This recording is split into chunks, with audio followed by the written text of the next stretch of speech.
Fábio Rubson da Silva, tenho 33 anos e eu nasci em Brasília, Distrito Federal.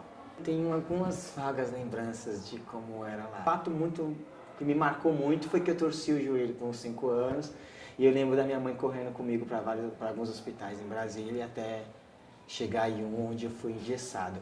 A coisa que eu mais tenho de lembrança mais forte, assim. E em 86 vim para São Paulo e aí a minha infância foi aqui em Heliópolis mesmo. Nessa época já eu entrei para a escola, ensino formal, né, com 6 anos. E também participei de um projeto na época que chamava Azulão. Era um espaço onde ficavam as crianças após o horário de escola. Eu fui começar a ter sonhos bem depois, assim. Eu acho que com 6, 7 anos, acho que eu sonhava em brincar mesmo, acho que é coisa de criança, né? Logo depois comecei a ter sonhos mesmo, assim. A gente sonha em ser jogador de futebol, né? Porque um garoto da periferia, ele nasce com a bola de meia no pé, assim, né? Praticamente. Então a gente jogava bola em tudo quanto era espaço, né? Já sonhei em ser polícia, depois teve uma época que eu quis ser bombeiro, quis muito ser bombeiro. Inclusive eu prestei para o corpo de bombeiro, passei em algumas fases, teve uma fase que eu não passei. E depois eu quis ser médico, eu quis ser cirurgião, né? Estourou no país essa coisa da tecnologia, da informática e tal. E foi uma coisa que eu quis muito. E aí eu fui atrás, aí eu estudei. Aí eu estudei o colegial técnico em processamento de dados. E aí eu entrei, de fato, né? Estudei processamento de dados, trabalhei numa empresa há 2 anos, antes de entrar na Unas, entre 15 e 17 anos, eu trabalhei numa empresa de informática que montava computadores e vendia muito computador, era incrível. E no futebol, é engraçado, eu não disse, mas no futebol eu fui atrás também. Futebol eu joguei, eu e meu primo e mais uns colegas, a gente treinou, a gente fez teste no Juventus da Moca. E aí a gente treinou bastante tempo no Juventus da Moca, se não me engano, 7 meses. Depois do Juventus da Moca a gente foi para a Portuguesa, treinamos bastante tempo na Portuguesa. E aí depois eu cheguei a treinar 6 meses no Corinthians, que era o grande sonho, né? Corintiano, jogando no Corinthians. Fiz vários testes no Corinthians, passei e fiquei 6 meses lá, isso entre 13 e 15 anos. Foi essa fase aí. Aí eu joguei lá 7 meses no Corinthians também, na categoria infanto-juvenil. Só que aí também por conta de grana, eu morava no Heliópolis, tinha que ir para a Zona Leste todos os dias, só a mãe trabalhava, não tinha como eu ir.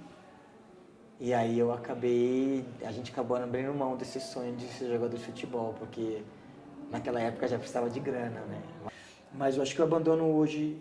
A maioria das crianças, dos adolescentes, dos jovens que abandonam o sonho hoje é porque eles não têm condições. E aí a gente vai para a questão da qualidade, né? Do aprendizado, da educação, do conhecimento, né? Então, uma criança que ela não teve a oportunidade de ampliar os seus horizontes e querer viver outras coisas, talvez o sonho dela se resume em apenas uma coisa. E aí é o grande problema, você ter só um sonho. Porque se você só tem um sonho e você não consegue realizá-lo, você vai se frustrar e a primeira coisa que aparecer na sua frente, que não seja seu sonho, você pode abraçar. Mas os meus sonhos hoje, a maior parte dos meus sonhos são coletivos, assim, são sonhos de ter...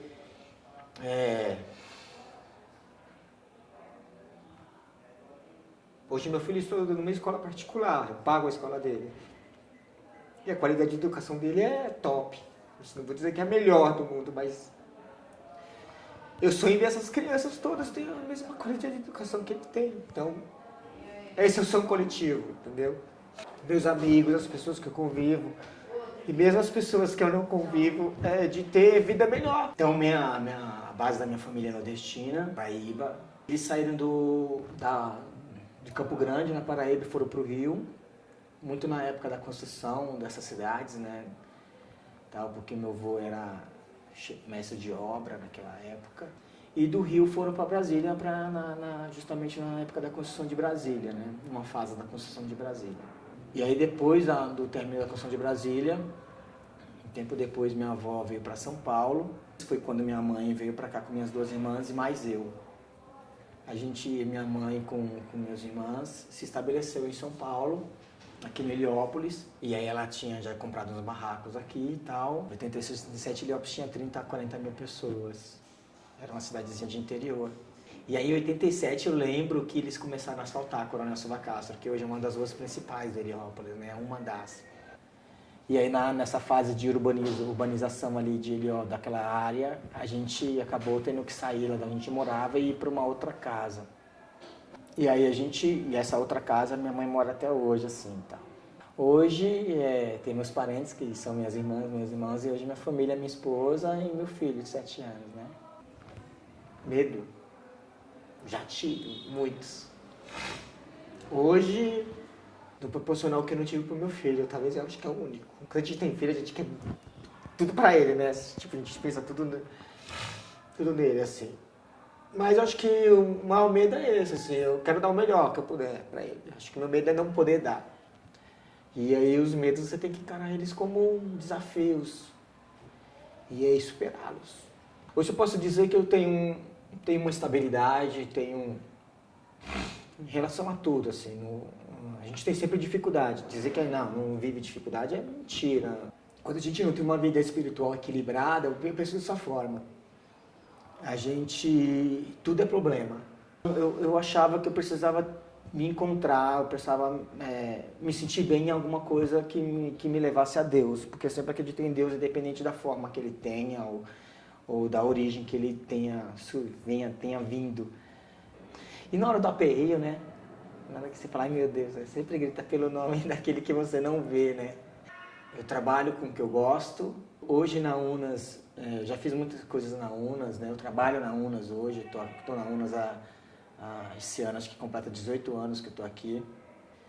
E hoje na Unas eu estou trabalhando na área de projetos e na área da comunicação institucional. Minha função especificamente é identificar potenciais parceiros para a organização, elaborar proposta de projeto para esses parceiros e manter essa relação institucional com esses parceiros e também um pouco de captar recursos para esses projetos serem desenvolvidos. Eu acho que os projetos que a UNA desenvolve proporcionam isso, essas relações boas, bacanas. Eu tive essa oportunidade de trabalhar com adolescente, com jovem, né? Por esses 7 anos. E aí a gente aprende muito também. Desde a referência desse jovem, desse adolescente, eu digo referência como pessoa mesmo, porque muitas vezes não tinha pai, famílias desestruturadas e tal. E aí chegava na gente uma referência, assim, tipo, quero ser como o Fábio. Já ouvi isso, inclusive, de alguns. Mas eu sempre digo, queira ser melhor que eu. Né? Então, porque a gente tem que ser uma referência positiva, né? Uma referência legal para eles, mas eles podem ser muito melhores que a gente. Acho que o educador tem que ter isso o tempo todo, tem que promover o sonho e estimular ao céu, né? Porque o céu tem que ser o nosso limite. Essa coisa, eu acho que o grande problema, o que eu vejo, o grande problema da modernidade é que torna tudo muito superficial, né? A gente estava até fazendo uma discussão hoje com os jovens do grupo dos jovens que nós estamos organizando sobre a questão das redes sociais mesmo. Eu falo, não, é legal ter rede social, porque você acaba tendo contato com pessoas que você praticamente não tem, você consegue se comunicar, se relacionar não, se comunicar com pessoas que estão em outros estados, outros lugares, mas isso nunca vai substituir um aperto de mão, um olhar olho a olho. Entramos até num aspecto, por exemplo, da questão de você mandar um e-mail e escrever uma carta. O que tem mais sentimento, né? Aonde você consegue colocar mais sentimento? Fora que, assim, essa diversidade, né, das coisas que tem na comunidade. Então, ao mesmo tempo que você tem um projeto muito bacana, oferecido pela UNAS, por exemplo, você tem no final de semana um baile funk na esquina, que está promovendo uma série de outras coisas. É muito louco, né, trabalhar assim. A gente não constrói história sozinho, tem sempre as pessoas que estão às nossas voltas, que fazem parte dela. Então, tudo que eu contei aqui tem pessoas que foram muito cruciais e fundamentais na minha vida e dentro dessa história, né? Então, o Projeto Memória é uma coisa que, primeiro que foi uma sacada, né? Um projeto muito importante para a comunidade de Heliópolis, né? Primeiro que vai ser o registro oficial mesmo, acho que primeiro da história dessa comunidade, da história de luta e de organização dessa comunidade. Porque a história não acaba, acaba a minha. de cada um de nós acaba, mas essa roda continua girando. E não só de uma comunidade, das pessoas que estão nessa comunidade, né? Porque Heliópolis é uma comunidade muito rotativa, né? De pessoas. Tem gente indo embora e gente chegando. E as que estão chegando, e muitas que estão indo embora, não conhecem nem 1% do que foi a luta para hoje Heliópolis ser o que ela é. Não, acho que a mensagem que eu posso deixar para as pessoas que estão vendo é que busquem tornar esses sonhos realidade, porque é como eu falei, né, nesse resgate de memória, é que o céu é o limite para a gente, para cada um de nós. E se a gente enxergar dessa forma, a gente pode ir muito longe, muito além do que a gente imagina. É tanto que eu posso fazer até um paralelo da UNAS, né? A UNAS era tão pequenininha, e ela foi além do que ela imaginava. Então, a UNAS foi um sonho de poucos, mas que hoje é sonho de muitos, e que esse sonho só se amplia, e que muitas pessoas vêm fazer parte e acreditam nele. Eu acho que é importante, acho que a palavra-chave é isso. Mais um detalhe, né? Que não seja só um sonho para o seu ego. Porque ser médico, por exemplo, não é uma profissão sua, é uma profissão para muita gente.